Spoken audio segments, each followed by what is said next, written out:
एक competitive exam की तैयारी करने वाले बच्चे के लिए क्या ज़रूरी होना चाहिए? एक टाइम टेबल या फिर एक रूटीन? क्या चीज़ें फॉलो करनी चाहिए? आप किसी भी सिलेक्ट हुए बच्चे से आप पूछेंगे तो वो आपको बता पाएगा कि आपको क्या करना चाहिए।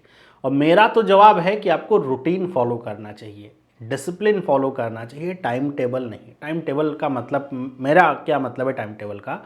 टाइम टेबल का मेरा मतलब है कि आपने एक कॉपी पेन लेकर के, पेपर लेकर के उस पर कुछ चीज़ें लिख दी हैं कि सुबह उठ करके ये करना है, फिर वो करना है इतने घंटे, फिर ऐसा करना है उतने घंटे। ये इस तरीके से जो बच्चे पढ़ते हैं उनके लिए बड़ी दिक्कत है, क्योंकि अगर आपको रीजनिंग में 4 घंटे देने की ज़रूरत है और आपने टाइम टेबल ऐसा बनाया है कि आप 3 ही घंटे 2 ही घंटे दे रहे हैं उसमें, और टॉपिक वाइज ना पढ़ करके समय के अनुसार पढ़ रहे हैं कि 2 घंटे आज रीजनिंग पढ़ेंगे, भले ही कुछ ना पढ़ पाएँ और एक चीज़ जो शुरू किया ख़त्म ना कर पाएँ, लेकिन चूंकि 2 घंटे ही टाइम दिया है टाइम टेबल में तो 2 घंटे ही पढ़ेंगे, यही एक विफलता का कारण होता है। आप एक रूटीन फॉलो करिए। रूटीन का मतलब क्या है कि रहेगा सब कुछ आपके अनुसार ही, कि आपको रीजनिंग पढ़ना है, क्वांट पढ़ना है, जीएस पढ़नी है, करंट अफेयर पढ़ना है, इंग्लिश पढ़ना है, और आपको कब कब पढ़ना है ये भी आपको पता होना चाहिए। लेकिन ये जो पढ़ना है ये टाइम बाउंडेड ऐसा ना रहे, बल्कि टॉपिक बाउंडेड रहे।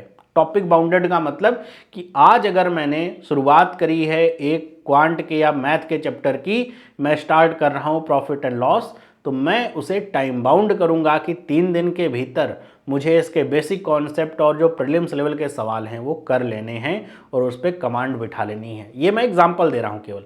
तो ऐसा जब मैं करूँगा तो हो सकता है कि वो जो 3 दिन का समय मैंने लिया है शायद 2 दिन में ही कंप्लीट हो जाए वो टॉपिक। और इसी तरह आप हर सब्जेक्ट का टॉपिक एक उठाइए और उस टॉपिक को क्लियर करने का प्रयास करिए, ना कि सिर्फ मैं 2 घंटे पढ़ूंगा और चाहे उस 2 घंटे में मैंने जो शुरू किया वो खत्म ना हो पाए। हमेशा जो टॉपिक आप शुरू करिए उसे बीच में मत छोड़िए कि आधा आज पढ़ लेते हैं आधा कल पढ़ेंगे। एक जो टॉपिक शुरू किया है, टॉपिक का मतलब मान लीजिए मैंने प्रॉफिट एंड लॉस शुरू किया और मैंने डिस्काउंट का चैप्टर खोला है, तो डिस्काउंट के टॉपिक के कितने तरह के क्वेश्चंस टाइप के बन सकते हैं मैं सारे पढ़ लूँ फिर आगे बढ़ूँ।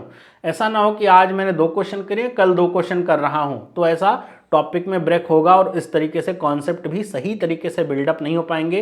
क्वेश्चंस के बीच में क्या डिफरेंसेस हैं वो आप समझ नहीं पाएंगे अगर आप ऐसे पढ़ेंगे नहीं तो। ये मेरी तरफ से सलाह है, रूटीन बनाइए, एक डिसिप्लिन बनाइए पढ़ने का, बजाय कि आप एक टाइम टेबल बनाएं एक रोबोटिक फॉर्म में कि आपको 2 घंटे ये पढ़ना है, 2 घंटे ये पढ़ना है, 15 मिनट सोना है, 4 मिनट उठना है। ये वाला टाइम टेबल आप फॉलो करेंगे तो बचकानी हरकत है एकदम से।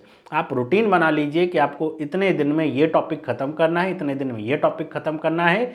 कैसे खत्म करना है उसको आप अपने दिमाग को ट्रेन करेंगे। अगर आपने समय दे दिया है तो दिमाग अपने आप ही उसे, अगर आपने 5 दिन का समय दिया है तो आप 4.5 दिन में उसे कर लेंगे।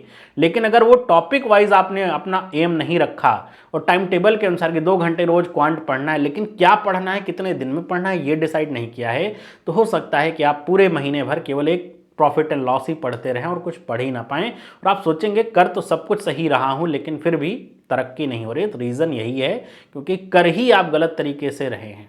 तो अगर आपको ये बात समझ में आ रही है इसे फॉलो करके जरूर देखिए, बहुत फ़ायदा आपको देखने को मिलेगा। आप 1 महीने में ही देखेंगे कि आपका जो एक एंजाइटी होती है कितनी कम हो जाती है, क्योंकि आपके जो चैप्टर्स होंगे वो खत्म होने लगेंगे, आपका सिलेबस कवर होने लगेगा।